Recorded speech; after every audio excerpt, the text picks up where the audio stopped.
आप सभी महानुभावों को प्रणाम करता हूं।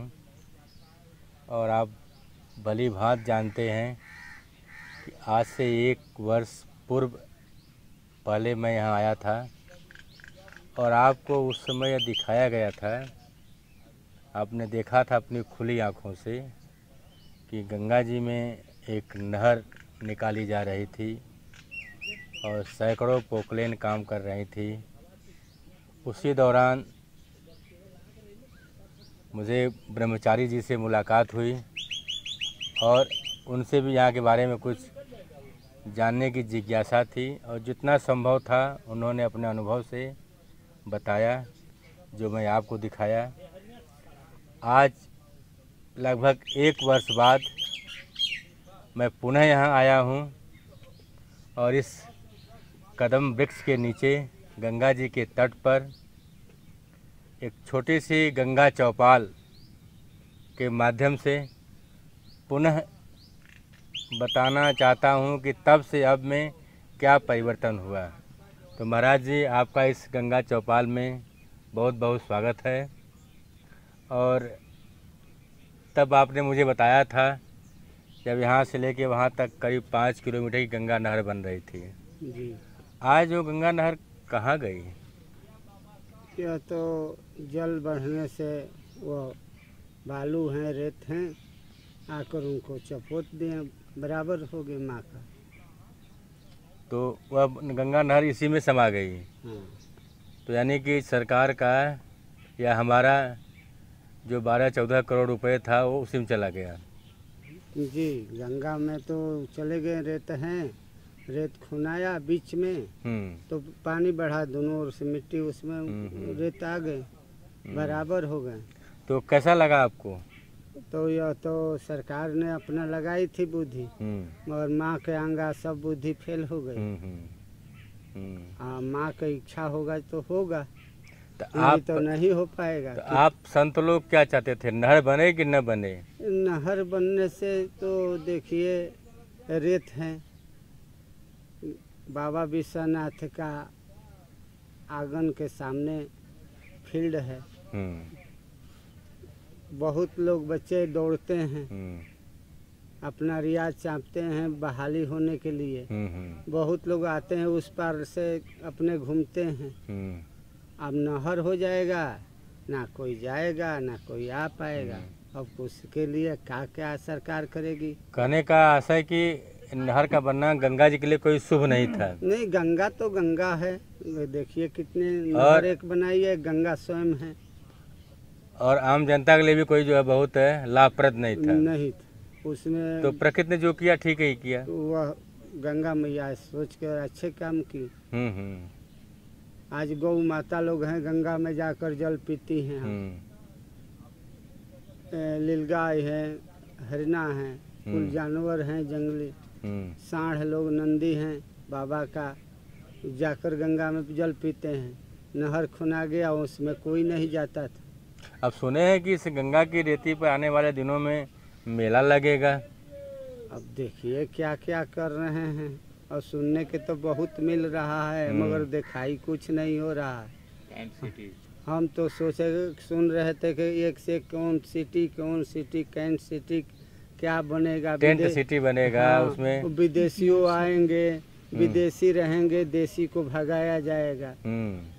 यही तो सुन रहे हैं। तो बड़ा उल्टा सीधा है। गंगा जल है, जंगल है, यह जंगल में हवन होता है, संत लोग अपना एकांत में तपस्या करते हैं, जीव जंतु अपना उसमें रहते हैं। तो गंगा जी के तट पर तपस्या में आप लोग क्या मांगते हैं भगवान से? गंगा से शांति।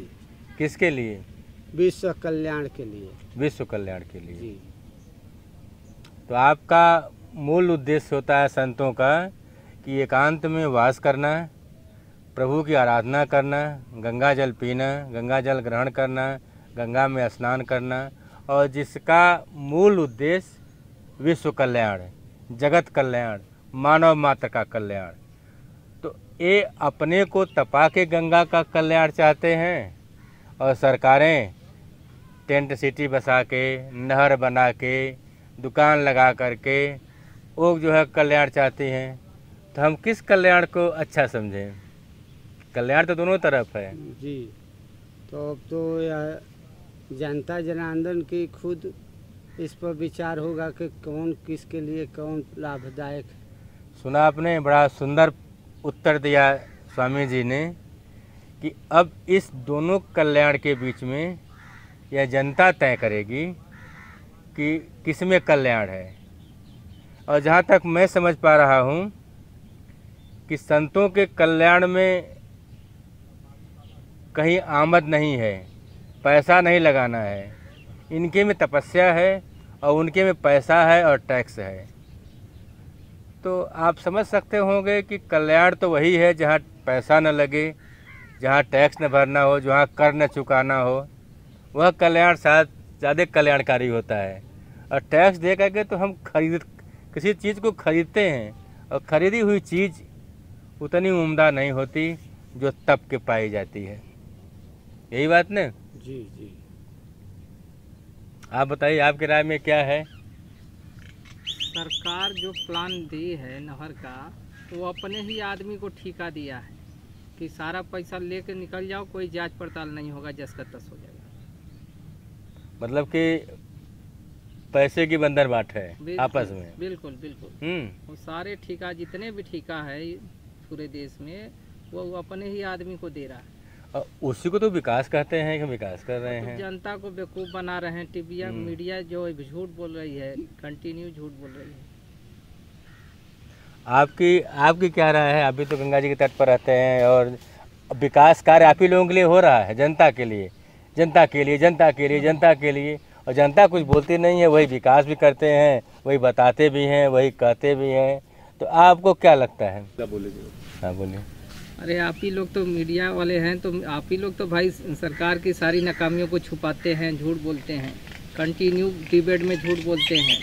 आपको जनता को सब कुछ पारदर्शिता दिखाना चाहिए कि सरकार ने ये काम की और विफल हो गया। अब कैसे मैं मानूं? आप तो मीडिया को झूठ बता रहे हैं। एक से एक लोग आते हैं डिबेट करने के लिए, बड़े विद्वान आते हैं, चोटी के लोग। हम तो छोटे लोग हैं। आज तक जब से देश आज़ाद हुआ है, जितने महापुरुष काम किए हैं, उन सबको कह रहे हैं कि सब चोरी कर लिया। तो इन्होंने जब आया है काम करने, तो इनका भी काम तो दिखना चाहिए। तो देखिए, सब बात की मूल बात, सरकार कुछ कहती है, मीडिया कुछ दिखाती है, लेकिन जनता भी समझती है। वही पुरानी कहावत कि जनता है सब जानती है। तो आप तो जनता हैं, सारा दोष आप ही के माथे जा रहा है कि हम जनता के लिए कर रहे हैं। अब आप जनता हैं, बताइए जो है आपको क्या लगता है?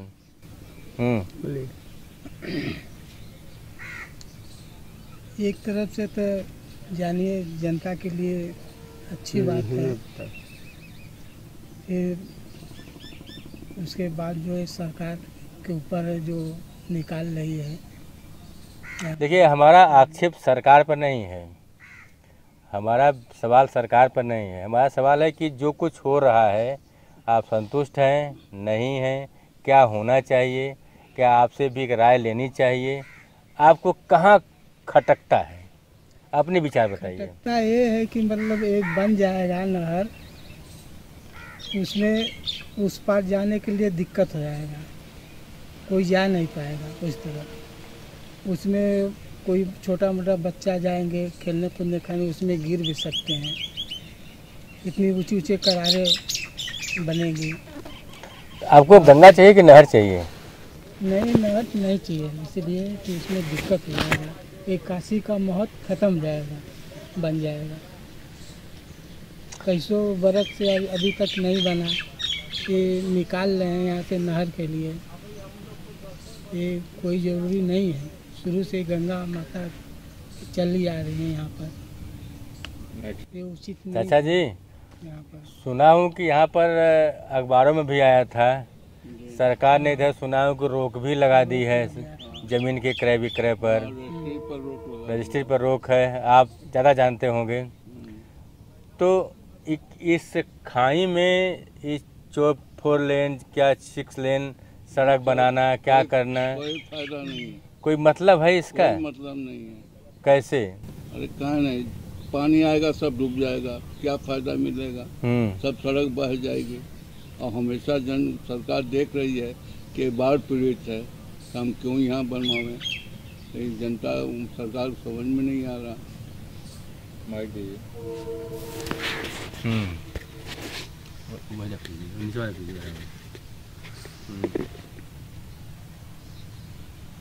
हाँ बोलिए, आपका तो हो सकता है कि उस सड़क को बड़ा ऊंचा कर दें। ऊंचा कुछ भी कर देंगे, लेकिन पुल कहाँ से पार करेंगे? जब पुल पार करना है तो कैसे ऊंचा करके ले जाएंगे? कोई सवाल तो नहीं होता। जब आपके दिमाग में बात आ रही है तो सरकार को क्यों नहीं आ रही है? बड़ी बात यहाँ ये उठती है कि जब हम गांव के लोग, क्षेत्र के लोग इस बात को समझ रहे हैं और पैसा बेतहाशा खर्च होगा, बहुत बेतहाशा खर्चा हो रहा है। हम कल ये अब यही नहर खुदवाएं, क्या लाभ मिला उनको? कितना करोड़ रुपया बर्बाद हो गया, कम से कम क्या 12 फायदा मिला? उनको कोई रोक सकता है? गंगा जी को कोई नहीं रोक सकता है। जो प्रकृति बनाया है उसको आप खंडन कर रहे हैं, उसका विरोध कर रहे हैं। आपको ज्यादा लाभ गंगा से होगा कि नहर से होगा या सड़क से होगा? नहर से तो कोई लाभ नहीं है। हाँ, इसलिए वो बना रहे हैं कि जो है उधर जो पानी ज़्यादा हो जाए, जो कटान उधर हो रहा है, उस कटान के लिए नहर इधर बना रहे हैं कि धारा उस तरफ से न बहे, इसके लिए वो बना रहे हैं इधर से। लेकिन बनी हाँ, तो नहीं। हाँ कि जो रोड गंगा जी के किनारे जो मकाने बनी हैं, जो घाटे बने हैं, वो बहने न पाए, ये लाभ है उसके लिए। इसलिए उसको काट के इधर बहा रहे हैं कि उधर धारा न जाए। ये धारा को क्यों निकाल रहे इधर? जब इधर धारा को निकालेंगे तो इधर वालों को नुकसान होगा, गाँव वाला। और बता रहे हैं कि इसका जो है कुछ टेंट सिटी, कौन सिटी बनाएंगे? हाँ, यहाँ पर टेंट सिटी बना रहे हैं डेटा पर, स्मार्ट सिटी बनाएंगे। हाँ, तो उससे कै दिन चलेगा? कै दिन चलेगा? वो भाड़ा खत्म हो जाएगा। ब्यास नगर से मेट्रो ट्रेन बनवा है, रामनगर चलेगी मेट्रो ट्रेन। कितना दिन से ये पास भया है। ये केवल पैसे की बर्बादी हो रही है। बताइए, इतना कर रहे हैं, अब बनेगा तब बनेगा, ऐसा हम लोग सुन रहे हैं। नहीं तो आपको इस चौपाल से यह नतीजा मिल रहा है, हम लोग जो हम समझ पा रहे हैं कि कहीं न कहीं विकास में, निर्माण में और आम जनता में कोई सहभागिता नहीं दिख रही है।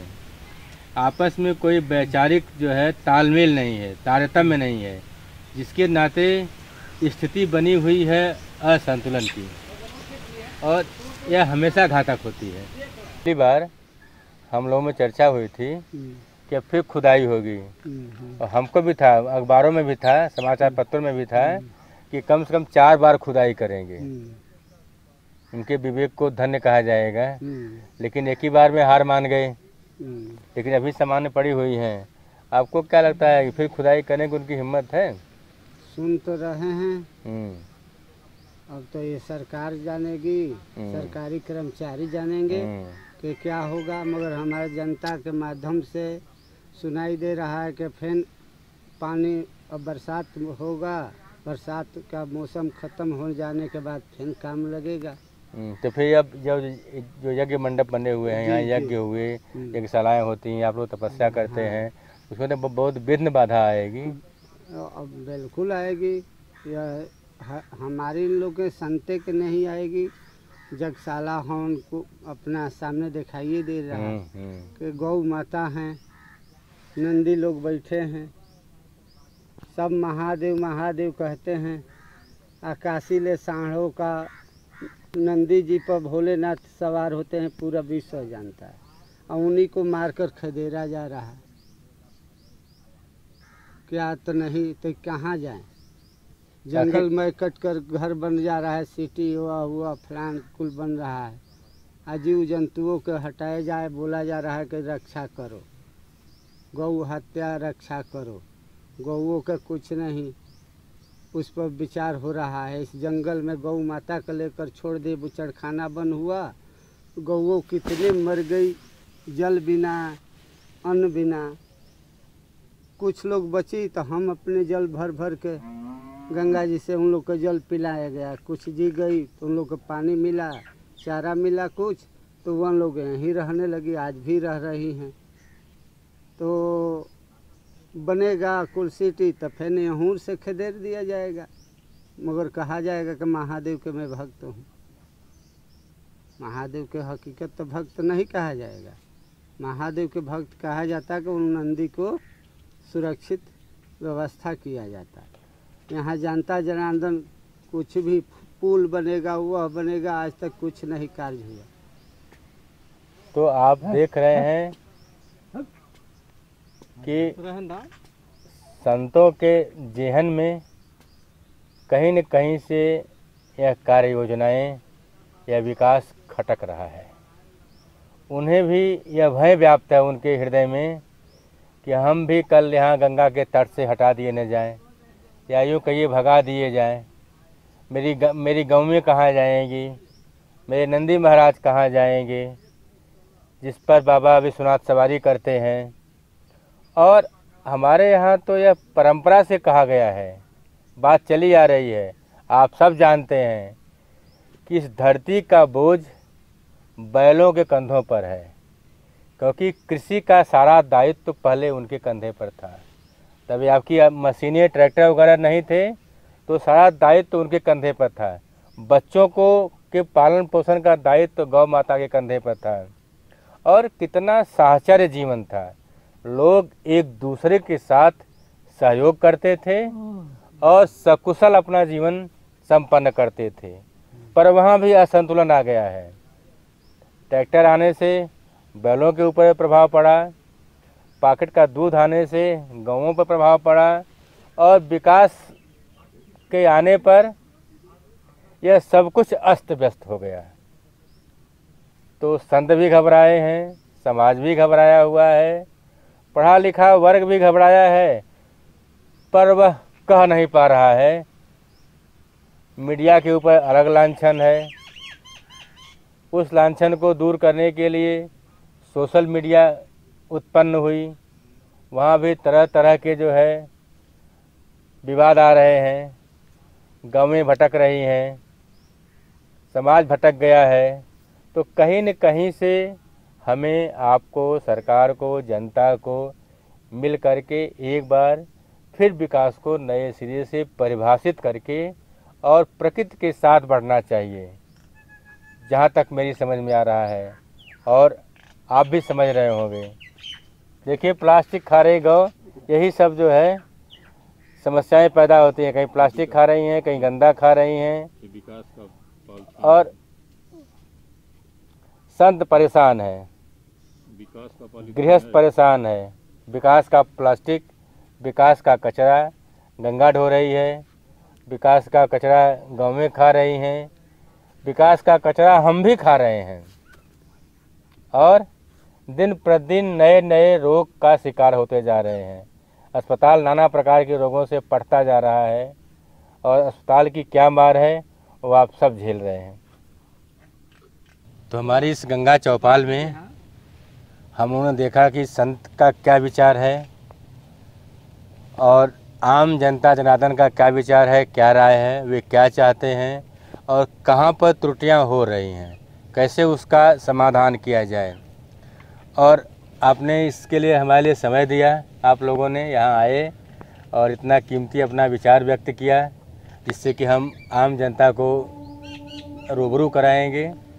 और फिर अगली चौपाल में हम लोग मिलेंगे, ताकि अगले विचार के लिए, अगली भावनाओं के लिए और आगे क्या करना है उसका जो है मार्गदर्शन किया जाएगा। तब तक के लिए बहुत बहुत धन्यवाद, आपको पुनः प्रणाम करता हूँ। जय श्री राम। जय श्री राम।